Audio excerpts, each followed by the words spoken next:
வணக்கம் மக்களே, சற்று முன் கிடைத்த தகவல் ஒன்றை பார்க்க போகிறோம். சசிகலாவின் அரசியல் ஆட்டம், அதிமுகவில் பரபரப்பு, திடீர் தகவல். இந்த ஒரு தகவலை பற்றி நாம் பார்க்க போகிறோம். தகவலை பார்ப்பதற்கு முன்னதாக நீங்கள் நம்மளுடைய சேனலுக்கு புதிய பார்வையாளர்களாக இருந்தீர்கள் என்றால் மறக்காமல் நம்மளுடைய சேனலை சப்ஸ்கிரைப் செய்து வைத்துக் கொள்ளுங்கள் மக்களே. கூட இருக்க பெல்லைக்கனும் ஆளில் கொடுத்து வைங்க. அப்போ தான் அரசியல் சார்ந்த காணொலிகளாம் நீங்கள் தினசரி உடலுக்குடல் தொடர்ந்து தெரிந்து கொள்ள முடியும். இப்போ வாங்க வீடியோக்குள்ளே போயிடலாம். தற்பொழுது பெரும் விதத்தில் இருக்கக்கூடிய கட்சிகளாக திகழ்ந்து கொண்டிருக்கிறது அரசியல் களத்தில். குறிப்பாக நம்மளுடைய பார்த்திங்கன்னா அதிமுகவில் இருக்கக்கூடிய பிரித்து சென்றவர்களுடைய கவனிக்கக்கூடிய அரசியல் நுழைவுகள். அந்த வகையில் தற்போது ஒவ்வொருத்தரும் ஒவ்வொரு அரசியல் வியூகங்களிலும் அரசியல் களத்திலும் இருந்து கொண்டிருக்கிறார்கள்.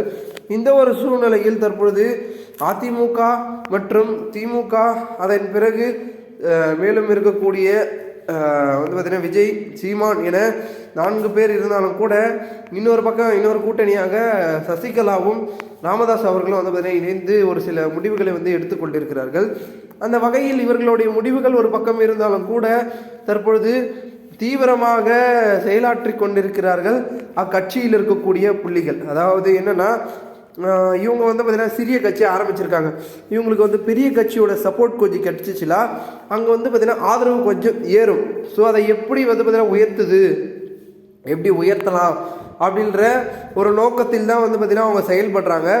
அதற்கான பார்த்திங்கன்னா ஒரு முக்கிய விஷயமாக தான் பார்த்திங்கன்னா சசிகலா அவர்களுடைய முடிவுகள் இருக்கிறது.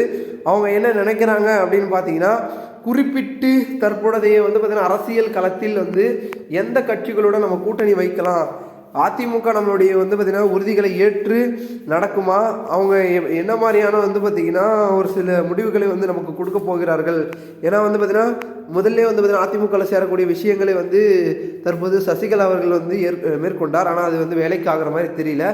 ஸோ இப்போ கூட்டணிக்குள் டைரெக்டாக போகிற மாதிரி பார்த்திங்கன்னா முயற்சி செய்து கொண்டிருக்கலாம். அது ஒத்து போகுமா போகாதா அப்படின்றது ஒரு பக்கம் இருந்தாலும் கூட இன்னொரு பக்கம் இதை நம்மளுடைய தமிழக மக்கள் பார்த்திங்கன்னா எப்படி ஏற்க போகிறார்கள் அப்படின்ற மாதிரி இருக்கிறது. அதனால் சசிகலா அவர்களுடைய முடிவு கண்டிப்பாக வேறொரு ட்ராக்கை நோக்கி போகிறது அப்படின்றது மட்டும் தெரிகிறது.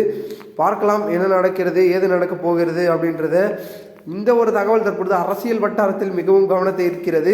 ஏன்னா அவங்க பார்த்திங்கன்னா ஒரு சில முடிவுகளை எடுத்துக்கொண்டிருக்கிறார்கள். அதுக்கு ஒத்து போகிற மாதிரி இருந்துச்சுன்னா அவங்களை கூட்டணிக்குள் இழுக்குவதற்கான வாய்ப்புகளும் அதற்கான சாத்தியக்கூறுகளும் அதிகமாக இருக்கிறது. பொறுத்திருந்து பார்ப்போம் என்ன நடக்கிறது என்பதனை. மேலும் இந்த ஒரு தகவலை குறித்த பொதுமக்கள் உங்களுடைய கருத்துக்களை கூறுகள். போன்ற லீகல் அரசியல் சார்ந்த நிகழ்வுகளாம் தினசரி தெரிந்து கொள்ள நம்மளுடைய சேனலை சப்ஸ்கிரைப் செய்து வைத்துக் கொள்ளுங்கள். நன்றி, வணக்கம் மக்களே.